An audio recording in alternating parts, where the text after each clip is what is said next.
사랑하는 신의 친구들 반갑습니다. 목요일 말씀을 나눌 신현민 전도사입니다. 여러분, 공원을 예쁘게 가꾸기 위해서는 잡초를 뽑아내는 것이 중요합니다. 별것 아닌 것 같아 보이지만 잡초는 생명력이 강해 나중에는 결국 다른 식물들이 자라지 못하게 점령을 하게 되죠. 우리의 영혼도 건강하게 가꾸기 위해서는 잡초처럼 뽑아내야 하는 것들이 있습니다. 오늘 살펴볼 주제는 불씨 남기지 마세요입니다. 함께 본문 말씀을 읽어보겠습니다. 오늘의 말씀은 사사기 1장 22절에서 36절입니다. 이제 요셉 가문이 베델을 공격하려고 올라갔습니다. 여호와께서 그들과 함께 하셨습니다. 요셉 가문은 사람을 보내 베델을 정탐하게 했습니다. 그 도시의 이름은 원래 루스라고 불렸습니다. 정탐꾼들이 그 도시에서 나오는 한 사람을 보고 그에게 말했습니다. 도시로 들어가는 길을 우리에게 가르쳐 준다면 우리가 당신에게 호의를 베풀겠소. 그러자 그가 도시로 들어가는 길을 보여주었습니다. 그들이 칼날로 그 도시를 무찔렀으나 정탐꾼을 도와준 사람과 그의 가족 모두는 죽음을 면하게 됐습니다. 그 사람은 햇사람의 땅으로 가서 그곳에 도시를 세우고 그 이름을 루스라고 했습니다. 그리하여 이것이 오늘날까지 그 도시의 이름이 됐습니다. 므낫세 지파가 베스안과 그 주변 마을들, 다아낙과 그 주변 마을들, 돌에 살던 사람들과 그 주변 마을들, 이블르함에 살던 사람들과 그 주변 마을들, 무깃도에 살던 사람들과 그 주변 마을들을 몰아내지 못해 가나안 사람들이 그 땅에 살 수 있었습니다. 이스라엘이 강해지자 가나안 사람들에게 강제로 일을 시켰습니다. 그러나 그들을 완전히 쫓아내지는 않았습니다. 에브라임 지파도 게셀에 살던 가나안 사람들을 쫓아내지 않았습니다. 그리하여 가나안 사람들은 게셀에서 에브라임 지파 가운데 살았습니다. 스불론 지파도 기드론과 나할롤에 살던 가나안 사람들을 쫓아내지 않았습니다. 그리하여 가나안 사람들은 그들 가운데 남아 강제로 일을 해야 했습니다. 아셀 지파도 악고, 시돈, 알랍, 악십, 헬바, 아빅, 르홉에 살던 사람들을 쫓아내지 않았습니다. 그리하여 아셀 사람들도 그 땅에 살던 가나안 사람들 가운데 살게 됐습니다. 이는 그들을 쫓아내지 않았기 때문입니다. 납달리 지파도 벳세메스와 베다낫에 살던 사람들을 쫓아내지 않았습니다. 그리하여 납달리 지파도 그 땅에 살고 있던 가나안 사람들 가운데 함께 살았습니다. 벳세메스와 베다낫에 살던 가나안 사람들은 강제로 일을 해야 했습니다. 아모리 사람들은 단 지파를 산간지대로 밀어내고 평지로 내려오지 못하게 했습니다. 그러고는 아모리 사람들이 헤레스 산과 아얄론과 사알빔에 계속해서 살았습니다. 그러나 요셉 가문의 힘이 강해지자 아모리 사람들 역시 강제로 일을 해야 했습니다. 아모리 족속의 영역은 아그라빔 언덕과 셀라부터 그 위쪽까지였습니다. 22절 말씀 함께 읽겠습니다. 이제 요셉 가문이 베델을 공격하려고 올라갔습니다. 여호와께서 그들과 함께 하셨습니다. 어제는 이스라엘 자손의 대표적인 지파인 유다 지파의 정복 전쟁에 대해 말씀을 나눴죠.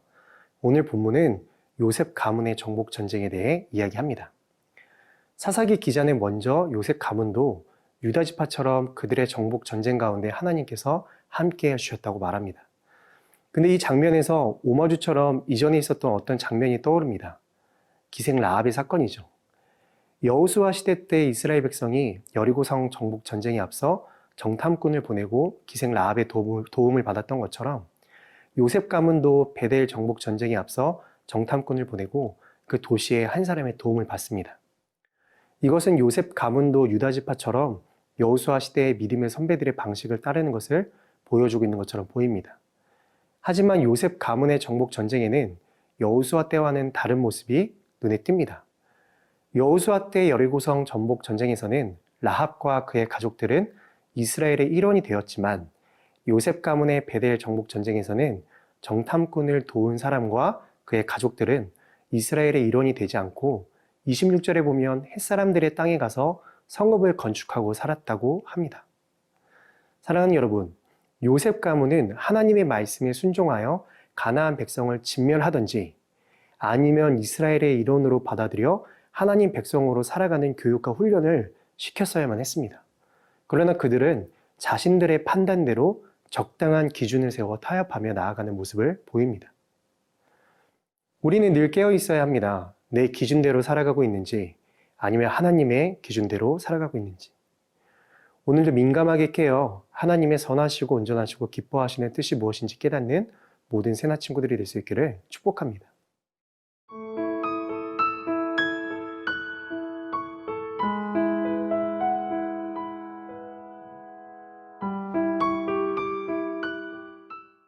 (28절) 말씀 함께 읽겠습니다.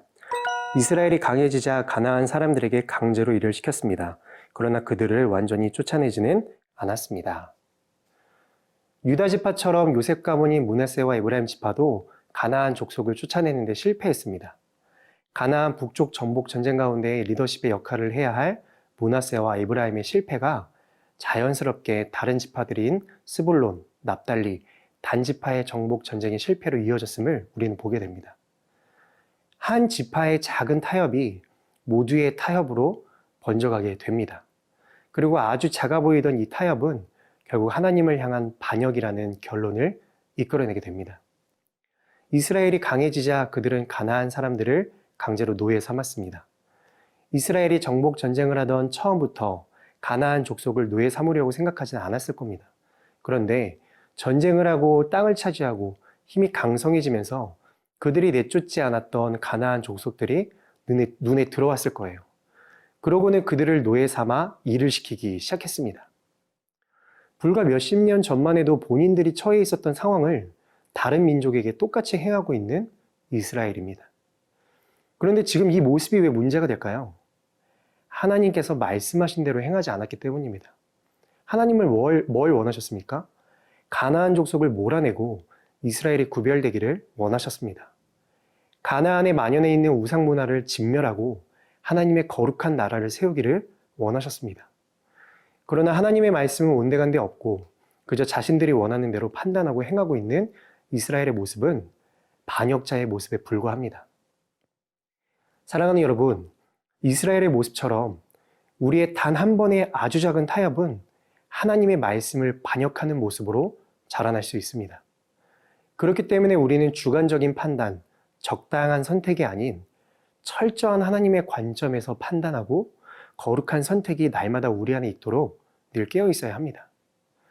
그릇된 아주 작은 습관 하나라도 오늘은 믿음의 용기를 가지고 버릴 수 있는 모든 새나 친구들이 될 수 있기를 주님의 이름으로 축복합니다. 함께 기도하겠습니다. 사랑의 하나님, 오늘도 하나님의 말씀을 들을 수 있는 은혜 주심에 감사합니다. 우리 안에 하나님이 기뻐하시지 않는 모습이 있다면 그 어떠한 것이라도 과감하게 잘라 버릴 수 있는 믿음의 용기를 갖는 하루 될 수 있도록 인도하여 주세요. 예수님의 이름으로 기도합니다. 아멘.